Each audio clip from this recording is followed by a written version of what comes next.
Buen día, jóvenes. Al igual que en la videoclase anterior, esta también tendrá dos sesiones. En el primero vamos a ver el concepto de solución, su clasificación y los algoritmos que nos ayudan a determinar su concentración. En el segundo haremos ejercicios de aplicación. Bien, antes de empezar, preparen su cuaderno de química y tomen nota, pausen cuando sea necesario y no olviden tener a mano tabla periódica y calculadora. Una vez culminadas las explicaciones, ustedes estarán en capacidad de resolver la guía de aprendizaje. Igualmente, voy a programar en la semana una clase por Classroom a fin de aclarar las dudas que ustedes tengan.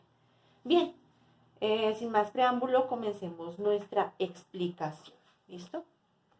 Como les había dicho anteriormente, vamos a ver el tema de soluciones. Entonces, vamos a definir qué es una solución.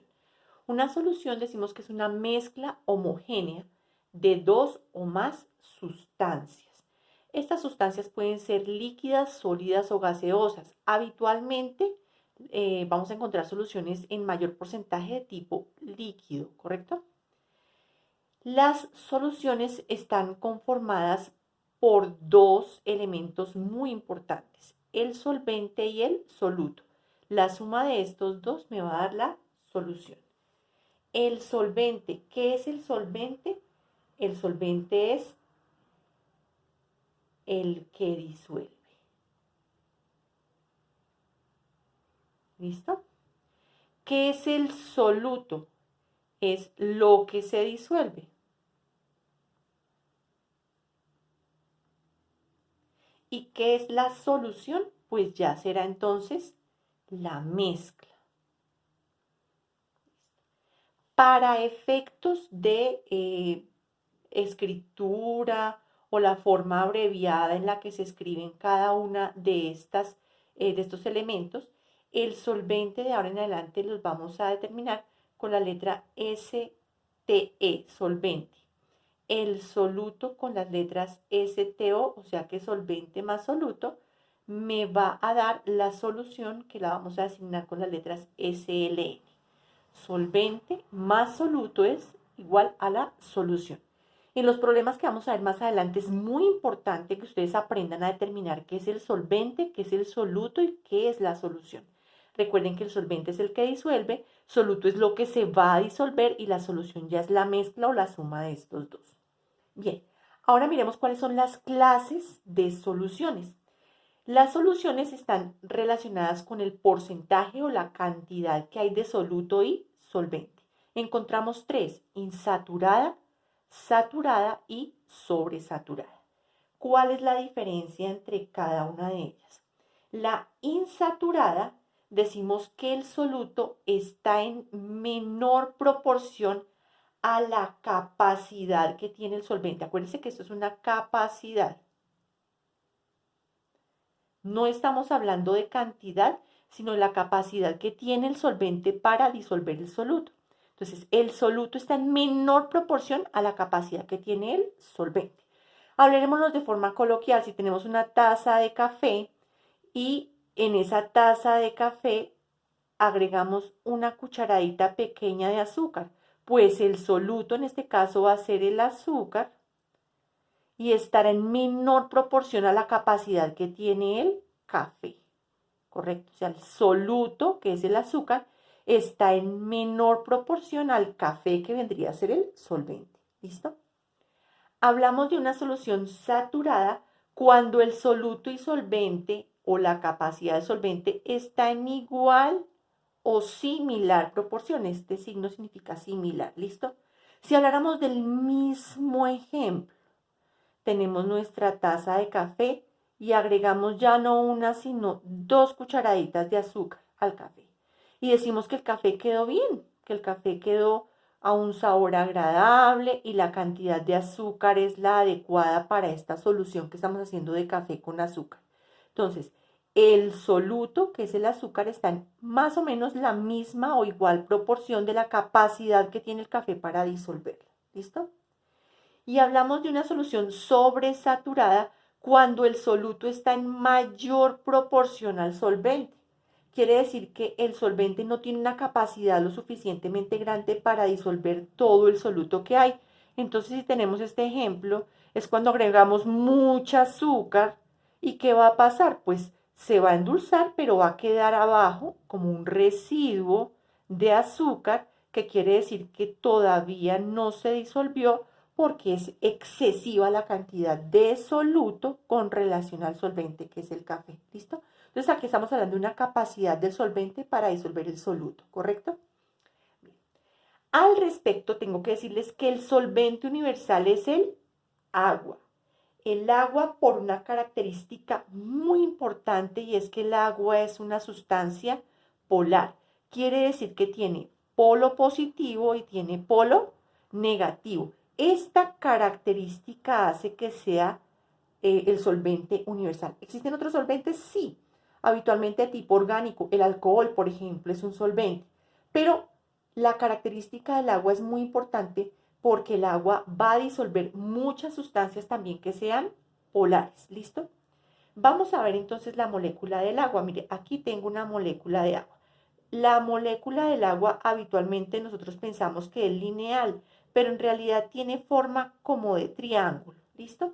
Entonces va a tener una característica, y es que el oxígeno tiene polo negativo y el hidrógeno tiene polo positivo. O sea que por este lado va a tener polo positivo y polo negativo, pero por este lado también, porque tenemos dos de hidrógeno y una de oxígeno, y por este lado el hidrógeno también va a tener polo positivo.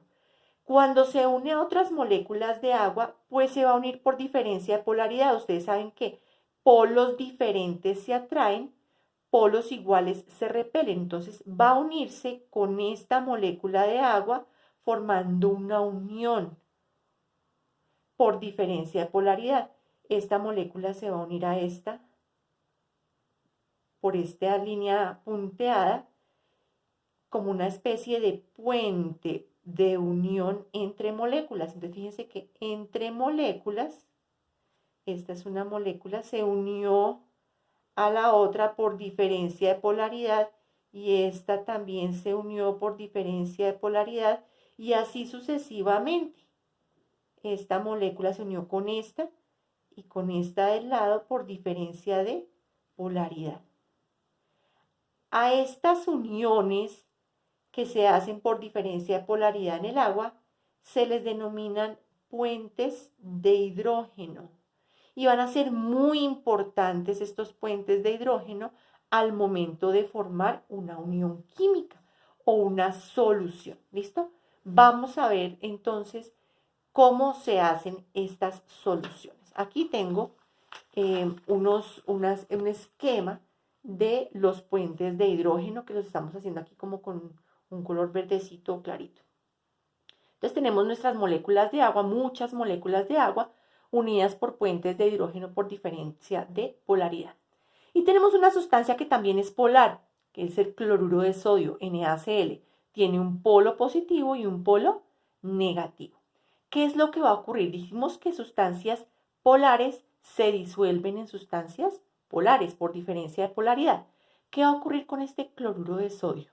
Va a romper los puentes de hidrógeno y se va a meter de tal forma que queden polos contrarios. Me explico. NaCl, el cloro tiene polo negativo, pues va a romper este puente acá y se va a meter acá cloro y sodio. El sodio polo positivo, el cloro polo negativo. Fíjense que, miren, estos dos tienen diferente polaridad. Y así sucesivamente. Aquí está el polo positivo, pues aquí vendrá el negativo y aquí vendrá el positivo. Va rompiendo los puentes de hidrógeno. Acá vendría el cloro, que es negativo, y acá el sodio, que es positivo. Es decir, que las sustancias polares van a romper estos puentes de hidrógeno y se van a meter ahí para formar una solución. Fíjense que en este ejemplo tengo unas pocas moléculas de cloruro de sodio rompiendo los puentes de hidrógeno, pero todavía quedan libres, ¿cierto? Como hay unas que están libres todavía, podemos decir que en este momento nuestra solución es insaturada, porque todavía hay puentes de hidrógeno por romper. Pero si sigo metiendo moléculas de cloruro de sodio acá y acá y acá.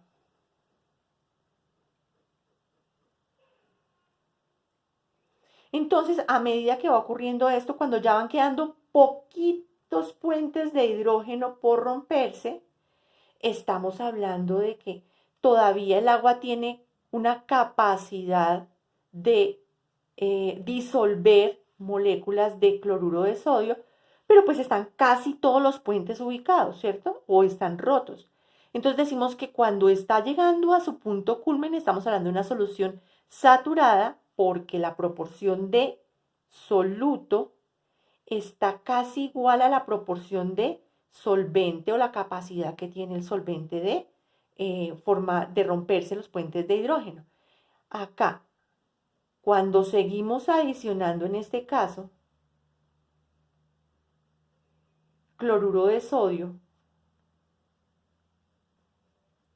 y se han roto la totalidad de puentes de hidrógeno, pues si yo sigo adicionando agua, cloruro de sodio va a quedar por ahí flotando. Van a quedar todavía moléculas flotando. ¿Por qué? Pues porque no hay más puentes de hidrógeno para romper. O sea que la capacidad que tiene, en este caso el solvente que es el agua, se acabó. No hay más capacidad. Entonces estamos hablando de una solución sobresaturada. Porque los puentes de hidrógeno no han, si ya no hay puentes de hidrógeno por romper y excede la cantidad de soluto la del solvente. Hay algo muy importante. El aceite no se disuelve en el agua. ¿Por qué? Porque el aceite es no polar. Y esta característica es muy importante porque el aceite tiene una gran cantidad de moléculas de carbono, pero en ambos lados es positivo. Como en ambos lados es positivo, pues es no polar. Para que sea polar debe ser polo positivo y polo negativo. Entonces no puede romper los puentes de hidrógeno porque podría romperlos por el oxígeno que es negativo, pero por el positivo no, porque se va a repeler. Por eso es que sustancias no polares no pueden disolverse en el agua. ¿Claro? Ahora vamos a hablar de la concentración de soluciones, que es de tipo numérico. Y es la determinación que hay o la forma de relación que existe entre el soluto, el solvente y la solución. Vamos a ver algunos algoritmos que me permiten a mí explicar esta situación. Vamos a ver 5, hay más, pero estos son los principales, ¿listo? Voy a numerar primero los algoritmos y después en el siguiente video les explico cómo es que se aplica. El primero es porcentaje peso a peso. Esta es la forma en que se expresa el porcentaje peso a peso. Y digo el algoritmo es el siguiente.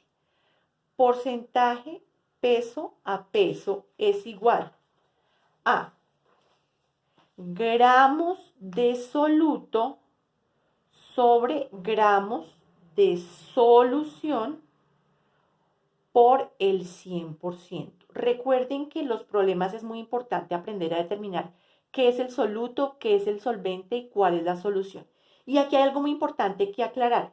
Como el solvente universal es el agua tiene una característica bien importante y es que 1 mililitro de agua es exactamente igual o tiene una masa de 1 gramo. O sea, el peso del agua, 1 gramo, es exactamente igual a 1 mililitro. O sea que si tengo 50 mililitros de agua, pues tengo 50 gramos de agua. Esto es muy importante al momento porque la expresión da en gramos de solución, o sea que tengo que tener en cuenta que debe estar expresado en gramos. ¿Listo?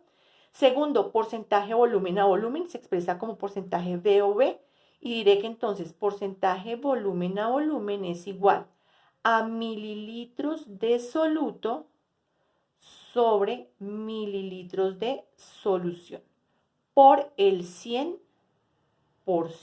¿Listo? Entonces este sí no hay lío porque ya saben ustedes que está en mililitros. Bien. Una tercera, una modalidad de concentración es la molaridad.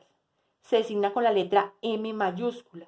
Y digo que la molaridad o la concentración molar es igual a moles de soluto sobre litros de solución. Pero para hallar moles de soluto, recuerde que es N, moles de soluto es igual a N, entonces es igual a peso en gramos sobre peso molecular. O sea que primero tengo que hallar el número de moles Y cuando tengo el número de moles, entonces ya puedo hallar los litros de solución, o si ya me los dan, los tengo que determinar y puedo calcular la molaridad. ¿Listo? Más adelante les voy a explicar cómo se hace. Molalidad o concentración molal se designa con la letra M minúscula y digo que M es igual a moles de soluto. Recuerden que moles se designa con la letra N. Moles de soluto sobre kilogramos de solvente. Lo mismo, N es igual a peso en gramos sobre peso molecular. Y aquí algo muy importante, acuérdense que el solvente habitualmente es agua y que es el solvente universal. Entonces, el agua tiene la propiedad que 1 litro de agua equivale a 1 kilogramo de agua.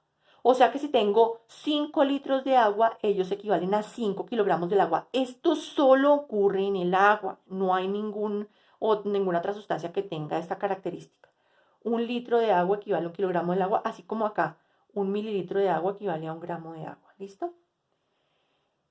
La normalidad o concentración normal se designa con la letra N mayúscula y la defino de la siguiente manera. N es igual a números de equivalente gramo sobre litros de solución. Pero primero tengo que hallar un número de equivalente gramo, eso nunca lo hemos visto, entonces decimos, número de equivalente gramo es igual a peso en gramos sobre equivalentes gramo. Pero nosotros nunca hemos visto equivalentes gramo, entonces diré que equivalente gramo es igual al peso molecular sobre el número de oxidación de combinación. Esto se puso terrible. Entonces, para hallar número de equivalentes gramos debo empezar por acá. Equivalentes gramo, luego número de equivalentes gramo y luego sí la normalidad. ¿Listo? Por ahora se ve complejo, pero más adelante en el siguiente video les voy a explicar cómo se aplica todo esto. Por lo pronto les voy a solicitar que hagan un plan así de algoritmos para que ustedes los puedan trabajar cuando vayamos a ver los ejercicios. ¿Listo? Lo dejo ahí un momentico para que ustedes lo copien y pasamos inmediatamente al segundo video.